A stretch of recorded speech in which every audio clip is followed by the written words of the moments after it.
There's a lot of talk about taxes, government budgets, and constitutional amendments. Find out how it might impact St. Lucie County next on Inside St. Lucie.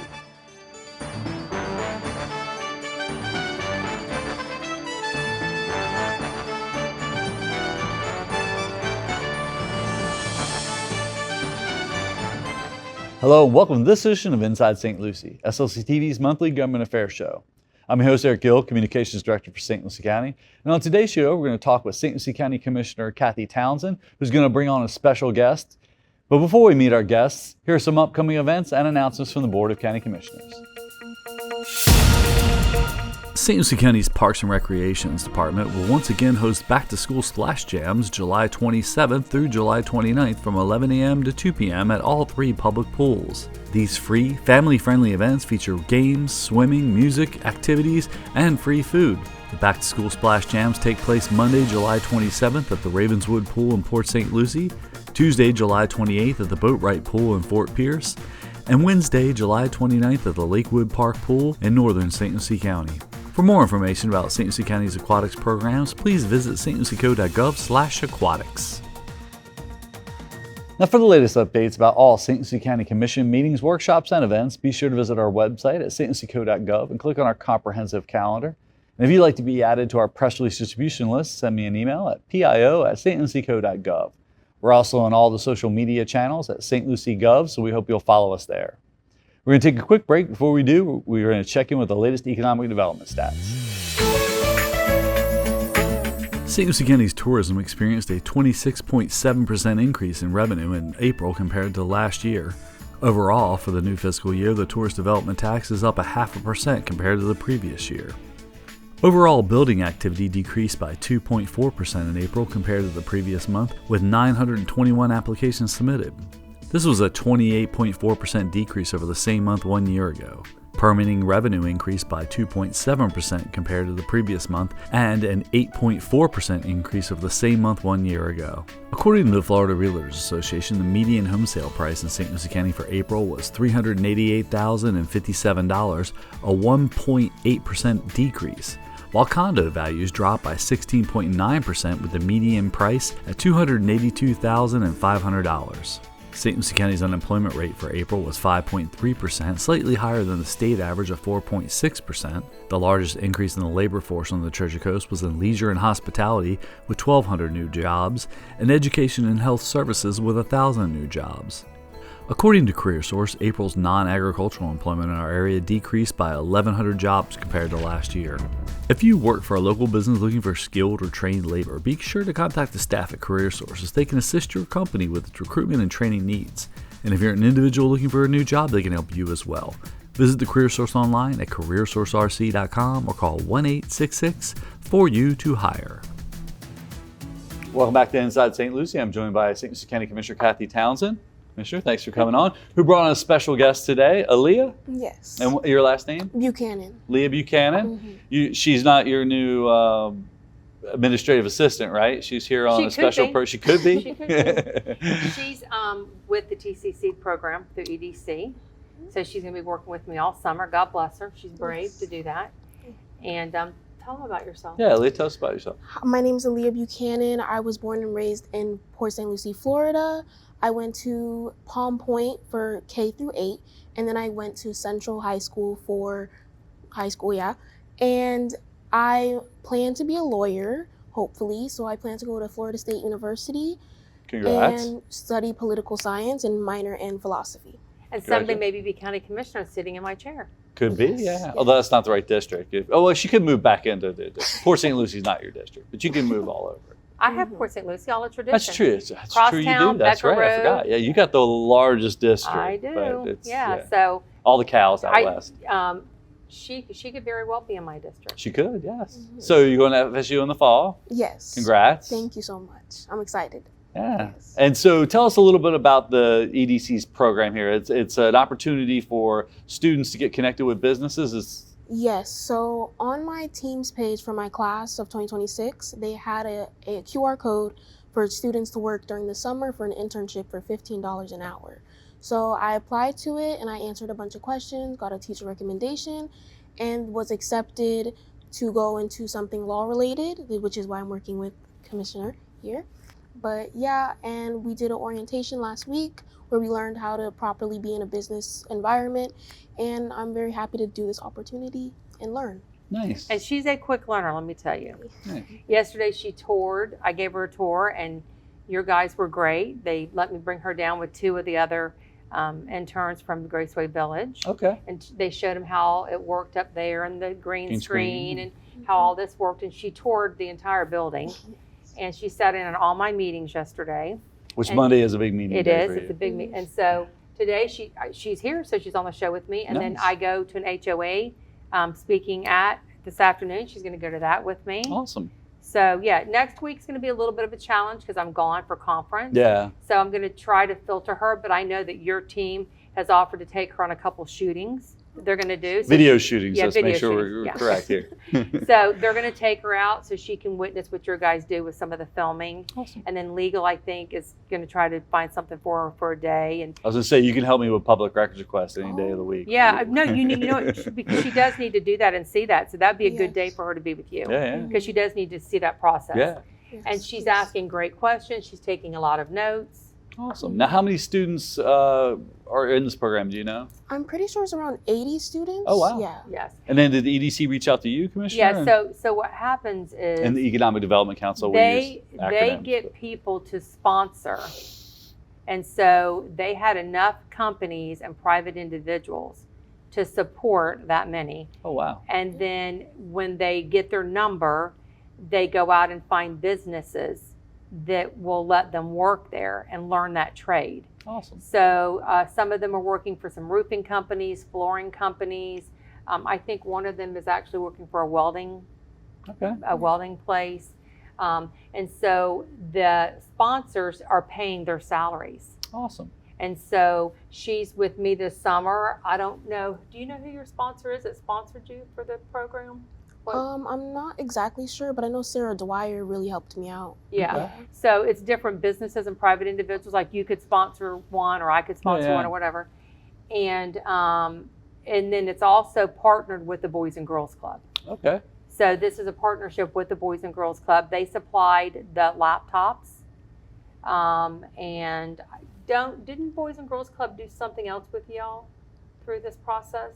Did you have a meeting with all of you together Yes. at the Boys and Girls Club? Yes, orientation. Yes. At their So orientation. do orientation present. My son did something similar like that years ago. It was Summer Success Yes. program. It's similar Is it- to is- that, but that's done through Career Shorts. Okay. Yeah. And so this is a program done through TCC where they're trying to let them shadow and mentor and learn with a paid Okay. job through the Nice. summer. And hopefully some of those businesses will hire them at the Yeah. end. The kids will want a job and they'll figure out that's their path. Some of them don't know what they want to do. Sure. No. So it was an opportunity for them to try some things to see if they want to be in that field or not. So it's a great program. Yeah. TCC is getting it started. That's awesome. Of course, the county doesn't really fund that program, but But it's nice that we can help give them but an we are opportunity. helping. Yeah. She's with me, and then I want to think somebody is out at the landfill working out there. I think we have 4 interns actually with the Okay. county. Awesome. Awesome. Well, Lee, what's been the biggest surprise? I mean, you're fairly new on the job, Yes. so what's been the biggest surprise? Just learning about the community more and how involved Commissioner Kathy is, and I just really appreciate and love her work. To be honest, yeah. Nice. I'm glad somebody loves me. A lot of people love you. You've been voted in office like 4 times, right? Well, 3. 3. So, you know, It's somebody all loves good. it. It's Yeah. God's work, right? No, she's been great. Well, She's and- not Yes. shy. And I'll tell you, she was raised by some wonderful parents because she's got Yes. etiquette. She walks in the room, she introduces herself, she shakes their hand, she sits at a table, she waits to be addressed, she asks if she can speak. Nice. So she's had some upbringing that is a breath of fresh air. Yeah, and I know the Summer Success is a good opportunity for students to figure out. I know my son did that and thought he wanted to go into GIS till he actually did it for the summer, and he's like, that's boring. Yeah. I don't want to do that. Sorry, Ruben, but it wasn't something he wanted to do. So Yeah, it's a good opportunity to figure that Did you out. say your parents were teachers? My mom works for the district. She's the executive director, and my dad works at Centennial as an aerospace engineer teacher. Yeah, so Oh, see, okay. there you go. Yeah. That's why she has turned out to be the way she has. Her parents invested in her. Yes, yes. They're good people, right? Yes. So yeah, this is another opportunity that I wanted her to experience and be a part of. And I want the community to know some of the programs that EDC does and some of the partnerships that we do together, so that they do see things besides budget and money and or just the EDC doing tax exemption or job growth incentive grants. They can go on the website. We'll put it on the screen. And folks, it's too late this summer to get your kids involved, but next summer, is it just for graduating seniors, or is it for juniors, upcoming juniors and seniors? Okay, perfect. Yeah. So because the two young ladies that were at Graceway were going to be seniors. Yes. Okay, going into their senior year, which is even better, because maybe they could do it again next year and get a different career opportunity. So. Yep. Well, good luck at FSU up there in Tallahassee. Thank you so much. Yes, I'm excited. My daughter looked at that school, and I was a little disappointed she didn't go, because they get to play Duke every year in basketball, and I just wanted to go see Duke play basketball. But, selfish reasons. That, and they got really good disc golf courses up in Tallahassee. Yeah, he plays frisbee disc golf. Yeah. Do you know what that is? No, sorry. See, she's learning something else. Yes. See, you'll learn something. Well, they would do records requests. I'll teach you all about it. Okay, thank you. Well, Commissioner, we want to talk a little. We're getting into the heat of the summer, which means budget time. The beginning of July will be the budget hearings, and I think this year, for the first time, we're going to live stream them. And we are, which is great. It's transparency. I'm all about it. I think all 5 of us are. Yeah, and it's from a staff perspective, we've always wanted to do it in the chamber. It's less set up over at the Defense Center. You have it. It's less work for y'all, and everything's there, and the dais is there, and microphones are there. And I think that the community should be a part of the process. Very few people attend. So this is another opportunity for them to be able to catch it when they can, because they can just go online, YouTube, our Facebook page, or whatever at their convenience. So I think it's a good idea. We've suggested it in the past. Yeah, I brought it up 2 years ago. I know. Yeah, So I'm glad that we're finally doing it. I do want to talk to George and you, though, about blocking out people during public comment. Okay, that's just not cool. You're only doing your job, and I get it, but we're going to have that discussion, because people have the right to be seen, and that happened when I was out sick, and it's just not, it ain't cool. People need to be seen, and we're not going to black out their faces. So we're going to have a little come to Jesus on that one. Okay. I mean, that ain't you. I know. There was a consensus of the board at that time. And I wasn't there, because I wouldn't have agreed. Yeah. And yes, we are going to start budget. And I think that there's probably going to be 2 options this year. We almost have to have 2 options for now. Yeah. Because of the homestead that's coming out. Everybody's talking about it. Yes.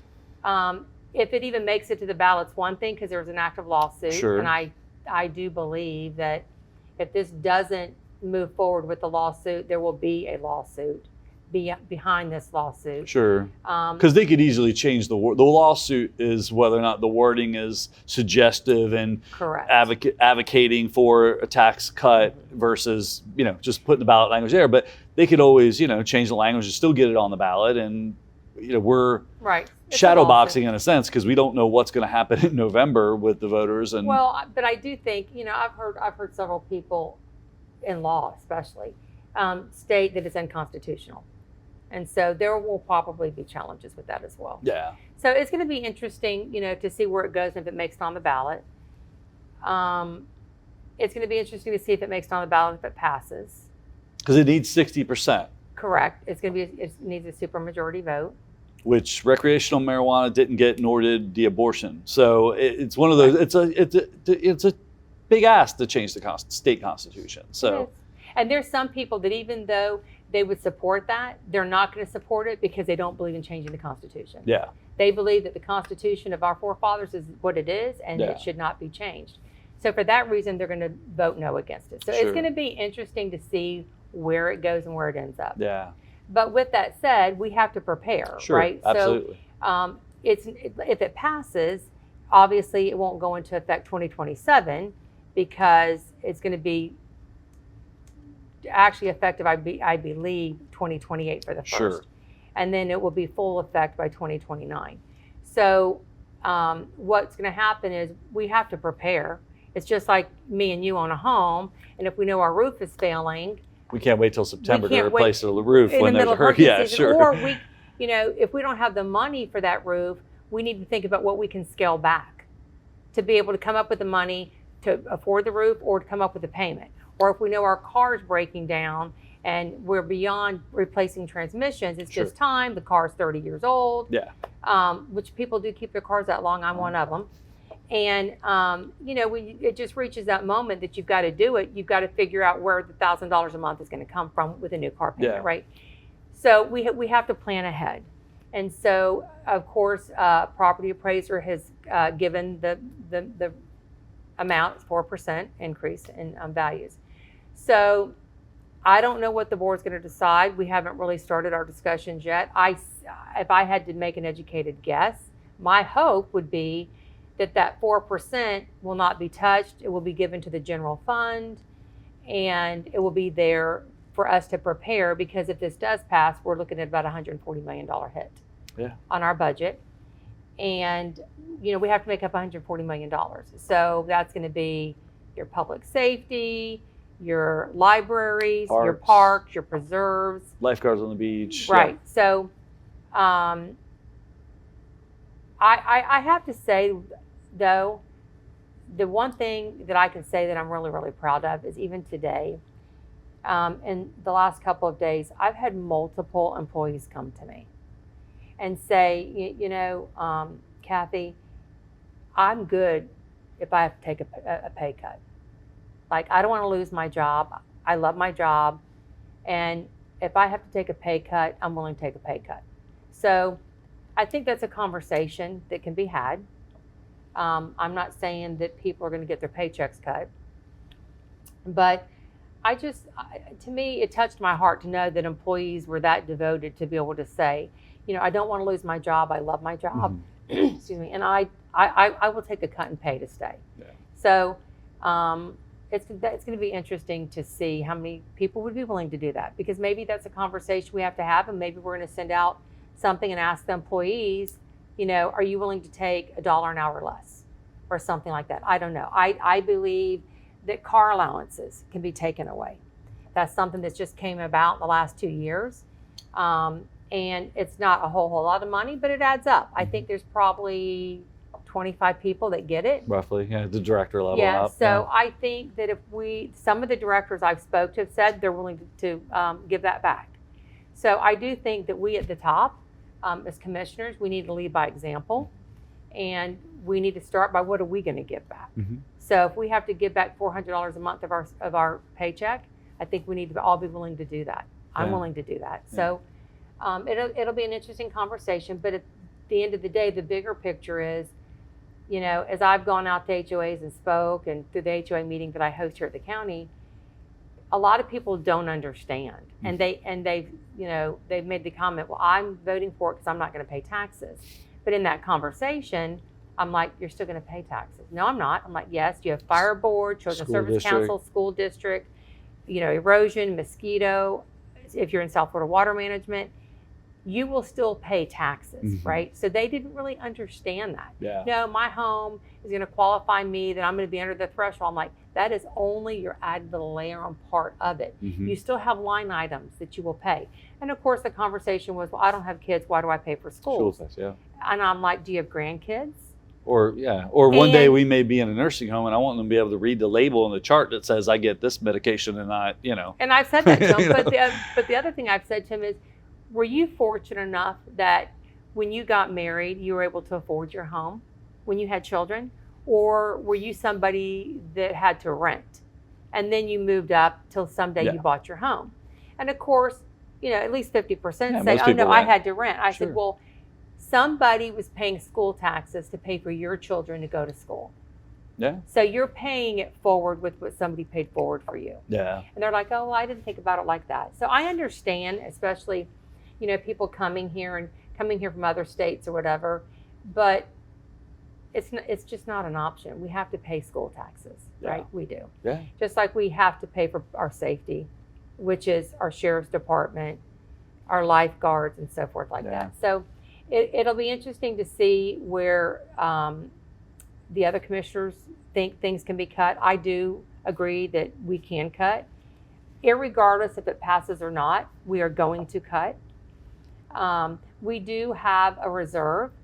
I know that there's several people that feel that we don't need that large of a reserve, but what they don't understand is that's not really all our money.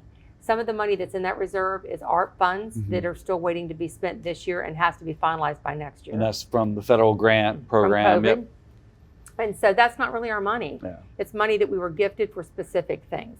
So by the time we pay all of that, we take it out. Some of that is, payments for some of our tenants, like Director. Mm-hmm. And when that comes due in September, and that comes out and it's paid for the bond notes and stuff. So the actual number you see in our reserve fund is not really the accurate number. Yeah. So, excuse me, just like Blaze, when he came here and he did the audit. The chief financial officer Right. for the state. Yeah. And he said that there was a $45 million deficit. Yeah. Or wasteful spending, he kept saying, which, if I can, frustrates because define waste. Like you said, if you don't have kids in school, you think school taxes are a waste. If you don't go read books at the library or take your kids to story time, you probably think that's wasteful spending. I'm not a veteran, you know what I mean? So I don't get advantage of our veteran services division, but I still support paying taxes to help those veterans. And we still support our veterans. Yeah. Right? So but how do you define wasteful spending? I don't, listen, this is nothing against Blaze because, I thought he did a good job. And actually, I left him a message. He called me the next day on a Saturday. He responded. That's good because I put in a records request. I still haven't heard back. Oh, really? Yeah. Well, no. I mean, this is nothing against him except he did the audit, but did he do the audit with all of the numbers? Because there was a lot of the money that he's saying is waste that is not ours. It was the American Rescue Plan funding. So you take that out, that's really only about 10, and there might be $10 million of wasteful. Like take home cars. Like why does staff need to take home a car? How many cars do we have sitting in the parking lot? Maybe there's $2 million in cars, right? So every budget has waste. We have waste in our own private budget at home, okay? I'm not saying that he's not telling the truth because there is some waste. I just don't believe there's 45 million in waste. It's a little unfair to say X equals 46 million or 47 and not show the full equation. And then when he said, the county's hired 228 people, only 20 of them are deputies. Well, we don't hire deputies. The sheriff does. And we had only, in that 5-year time frame, the Board of County Commissioners only hired 128 people, which our staffing levels are still less than what they were in 2010 or 2009. And we have 150,000 more residents living here. So that, again, your numbers are always off. And then to say, and I know people say, well, technology makes it easier. Even you can serve more people with less, but also technology makes it easier to submit records requests and request those things. And it still takes manpower to do it. You can't rely on AI to do everything. I agree, and you're right. So yes, the internet has made things easier, okay? But it's also made it harder because just like you brought up public records requests, I'm all about that. Anybody should be able to tap on that computer and get any information they want and in a reasonable time. Mm-hmm. But there's so much hate in this world and people are abusing the power of that. And every day they're requesting public records on this and on this and on this and on this to try to overwhelm the system and overwhelm the departments that do the public records request. Yeah. So with all the public records requests coming in, you almost have to have another person just to handle public records requests because there's so many coming in. And I'm saying that's a bad thing. I'm all about it. Hire somebody and let that be their job. I think anybody should be able to walk into this building and request something and they should be able to walk out the door and get it. Yeah. Unfortunately, you can't do that because it's got to go through archives, legal. It's got to be reviewed. You got to take time. The attorney's got to look at it. I get all that. Sure.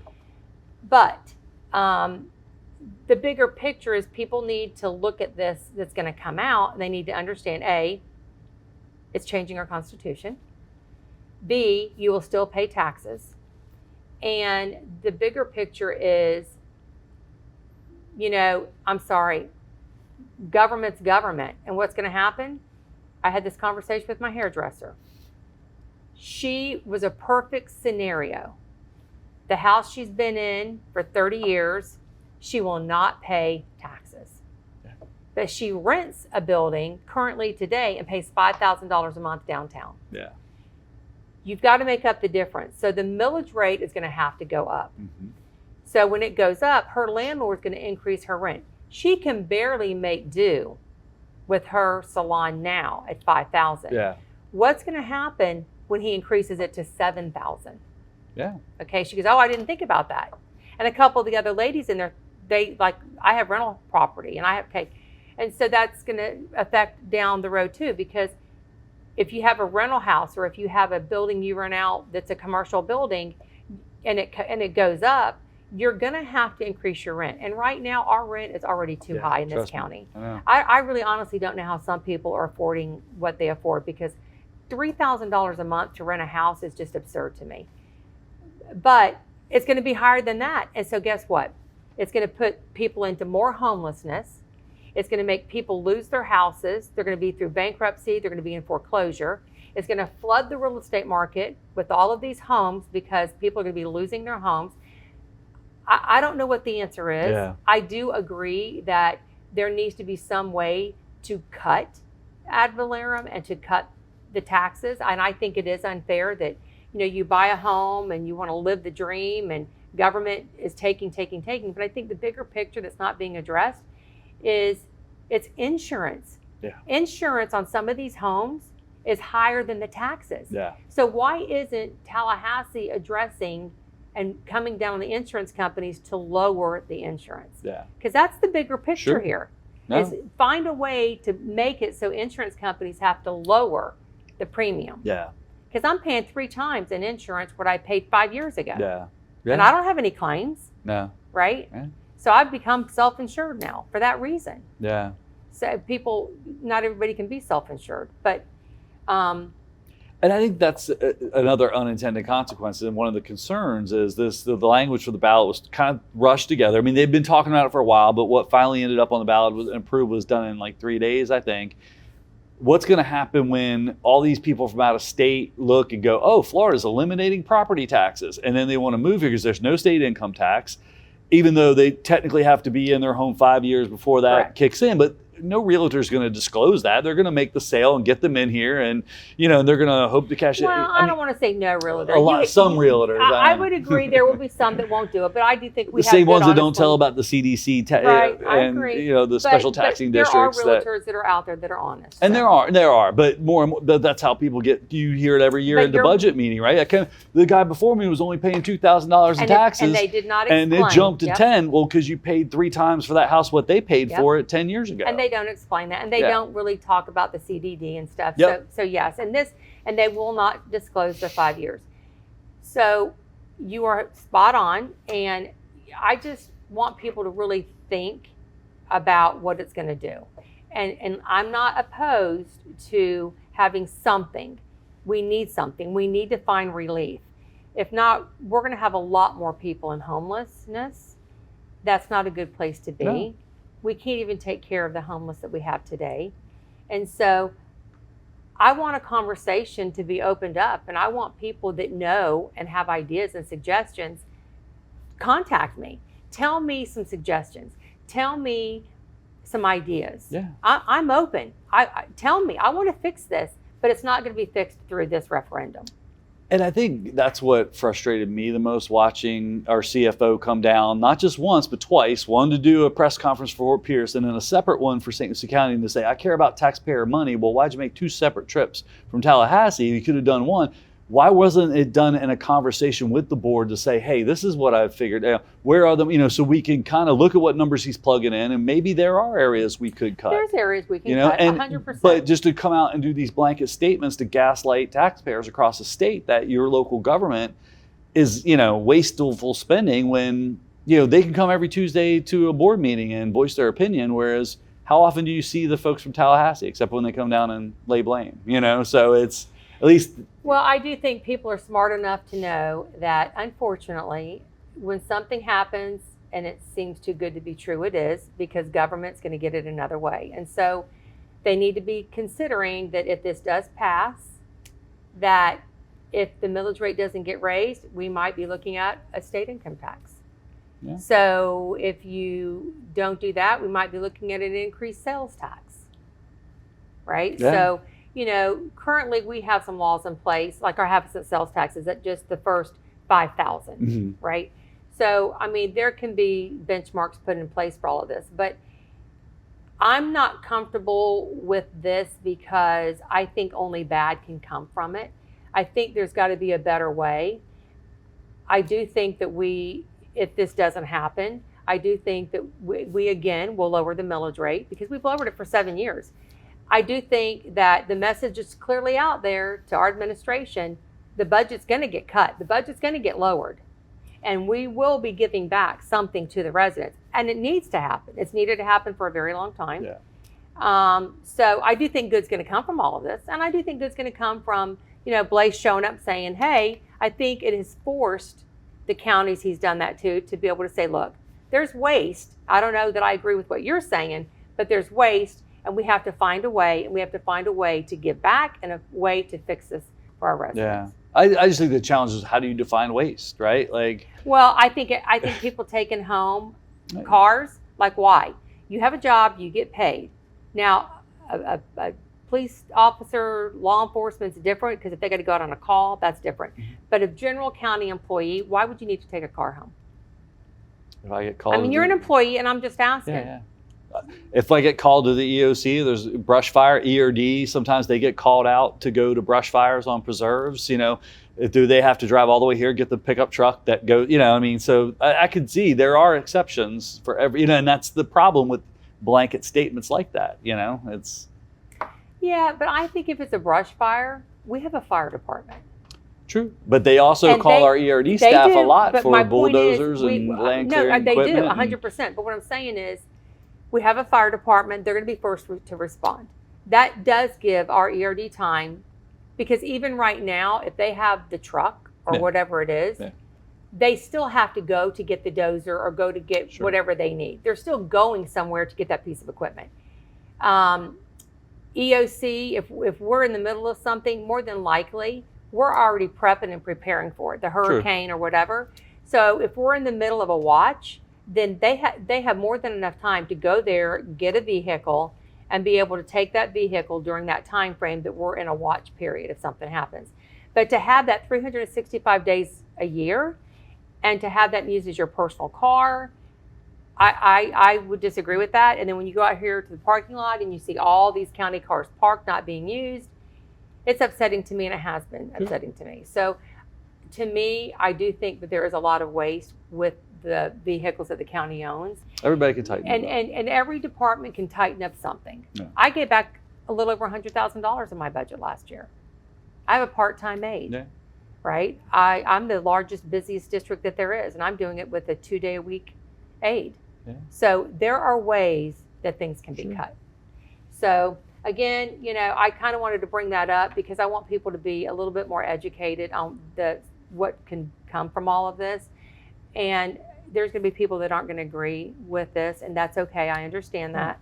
But at the end of the day, if you disagree with it, then call me and share with me what can happen to get there. I'm looking for suggestions. Yeah. I'm looking for a way to fix this, because what I know is this isn't the way to fix it. This is going to put Florida in devastation and in a huge recession. And I think, again, that's what I was getting back to is, again, have a conversation with local governments. Don't just throw out a blanket statement and say it's wasteful spending. Okay, let's sit down and have a discussion. And it's got to be difficult. I've worked here for 23 years to see, and I've seen departments come and go. We used to have a grants department. Mm-hmm. It made sense because we were bringing all this federal dollars, but then, okay, we'll get grants to build something, but then we don't have money 5 years from now to maintain that something. Right. And that's federal courthouse. Look at that. The money came in, the federal courthouse was built. Everybody wants to know why it's not open. Well, it's open kind of, sort of.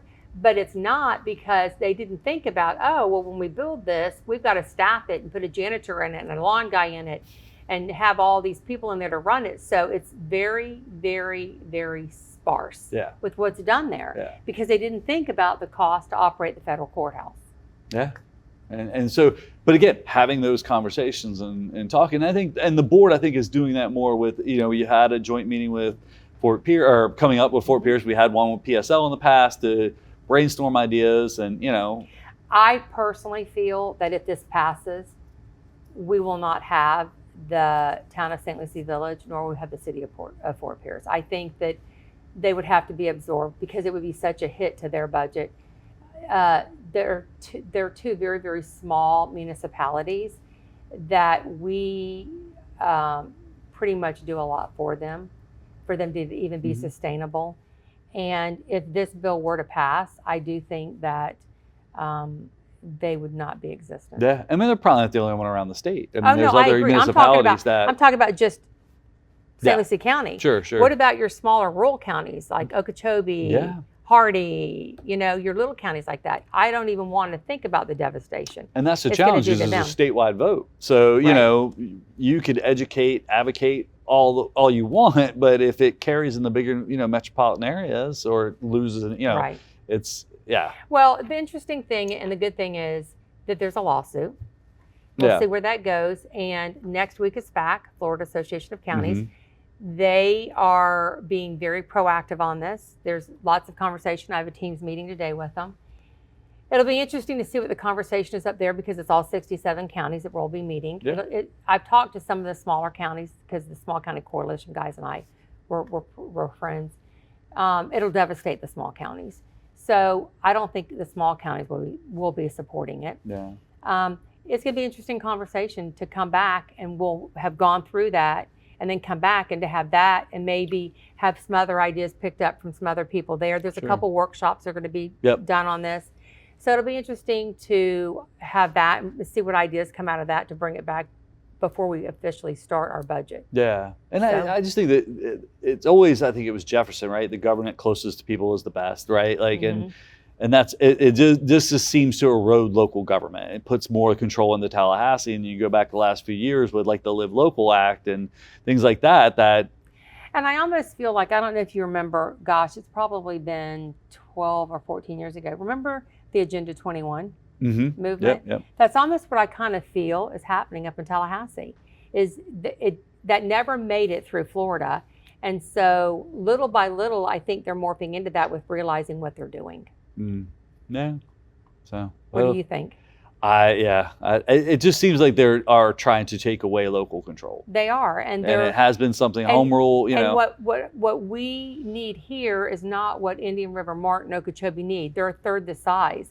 So what we need and is going to affect us would devastate them. But something they need because they're small, we don't need that. Yeah. And that's why it's so important for us to keep home rule. Yeah. And Because we as elected officials within our county know what our residents need. And it's not what the surrounding counties Yeah. around us are the same. And they don't need what we need. Their needs are different. yeah. And I know past administrations, we looked at benchmarking and, because one of the things that always frustrates me when I hear run government like a business, and it's like, well, what's the goal of any business is to make money. Is that what you really want government to do? And, because no, we want efficiency. So, okay, well, you can't always compare apples and apples to counties, because like you said, we have a nuclear power plant. We need a radiological coordinator and we need to do annual exercises. Osceola County may not need that because they don't have one. But that's a perfect example. If we take a hit to this, what's it going to do to the nuclear power plant? Yeah. Not that we fund that, Sure, but because we don't, but there is there's a component every year where we do right, exercises with that the federal government. We have to pay somebody to do that. We have to staff because if that's a disaster. Yeah. And there's training and And exercise. that's We what graded people, exercise. people don't Yeah. understand that. Yeah. So it's going to be an interesting conversation. So I just kind of wanted to bring it Yeah. up to kind of put some things out there for people to think about. And hopefully if they have some ideas, I'll reach out to my office and we can have that conversation. And, like I'm going today to talk about it at an HOA. I talked about it at the county's HOA meeting. And so if they have an HOA, they want a commissioner to come in and speak, by all means, contact us. I'm sure any commissioner would be willing, I would hope, to go out there and talk and educate them on this too. And then, and I would hope from our state rep, I saw hopefully they're going to be doing some town halls, to discuss this. and hopefully some of the city, Yep. officials will be doing it too, because like I said, it'll devastate Fort Pierce and the village. Yeah. Yeah. Commissioner, I know you got a busy schedule. What else is going on in District 5? Oh gosh, well, it's pretty quiet right now, but the only thing that is out there is Buc-ee's and the mine. Mm-hmm. There's that turn lane that has to be decided. So there's a little bit of controversy there. Other than that, it's pretty quiet. Yeah. Buc-ee's is moving forward. It's, I mean, we're kind of finished on our end. That's They're what the finishing planning up. stuff They're finishing to up me, with yeah. DOT and some of the stuff out there on 95. We're done on our end. I know that permits are down. There's not been as many permits pulled or whatever, and we're kind of slow, but that's okay too, right? Yeah. I mean, that's, it's, and one thing, you hear residents all the time, stop developing, stop building, but you guys aren't really developing. It's individuals bringing projects forward. And if it meets the zoning and land, And property rights. yeah, Florida has very strong Yeah. property rights. They can do that. some of the stuff like Angle Road and Kings Highway and Johnston and all that, there's a lot of controversy, but Kings Highway is going to be finished 4-laning, except for that little squeeze right there at the bridge. Okay. So that I think will alleviate, because there is a choking there. So that will alleviate some of that, I think, and that will hopefully be done before those developments are totally finished. Other than that, it's really quiet. Yeah. So I'm just sitting back waiting to see. I mean, I still have, the residents have an issue with some code or a house permit or something. That's going to continue every day, and that's okay, right? That's why I'm here. But overall, it's quiet. Yeah. So. Again, I brought her up to tour yesterday, and the guys were wonderful to give her and the other girls a tour. So thank you for letting them do that. Well, thank you for letting her spend. Somebody's got to take our place one day. Yeah. and I appreciate the fact that you're going to let her, because like I said, I'm gone next week for a conference. Yeah. So some of the departments are going to chip in, and she's going to get to see what some of the other things are due. And public records is important, and her going into law. Yeah. What he does and finds gets approved through our legal department. So she'll that's a good thing for her to see that. Yeah. We'll work with Catherine and yeah. Awesome. Right. So thanks for all that you do. Well, thank you, Commissioner. Anything else forgot to mention? I don't know when this is going to air, but I just want to say Happy Father's Day. I hope you have a great Father's Day, and to all the other guys out there. And then, other than that, no, everybody have a safe summer. All right. Lee, do you have anything? No, I'm great. Thank you. Sure? Yes. All right. Well, again, congratulations on getting into FSU. I know that, some of the state schools are a little tough to get into, UF and FSU. So congratulations there. Thank you so much. Awesome. Yes. All right. Well, don't go anywhere. We're going to take a quick break. Before we do, we're going to check in with another project from our Public Works Department. Harmony Heights has received a drainage upgrade. The subdivision, located northwest of Fort Pierce, previously lacked an overall stormwater management system. St. Lucie County addressed this by constructing dry detention ponds and swales throughout the community. New roadways and driveway culverts were also added. This work supports previous phases of the project, which also added drainage improvements to different parts of Harmony Heights. This investment in the community will help protect residents from future stormwater flooding. It will also provide water quality benefits by treating the runoff. This project was funded by the American Rescue Plan Act of 2021. For more information, please visit stlucieco.gov. We hope you've enjoyed this edition of Inside St. Lucie, and we hope you'll tune in again next month. If you have topics or subjects you'd like to see covered here on the program relating to St. Lucie County, give us a call at 772-462-1791 or send us an email at pio@stlucieco.gov. You can also find this and previously aired episodes of other SLC TV programs on our YouTube channel at youtube.com/stluciegov. I'm your host, Eric Gill, for myself and the staff. Thanks for watching.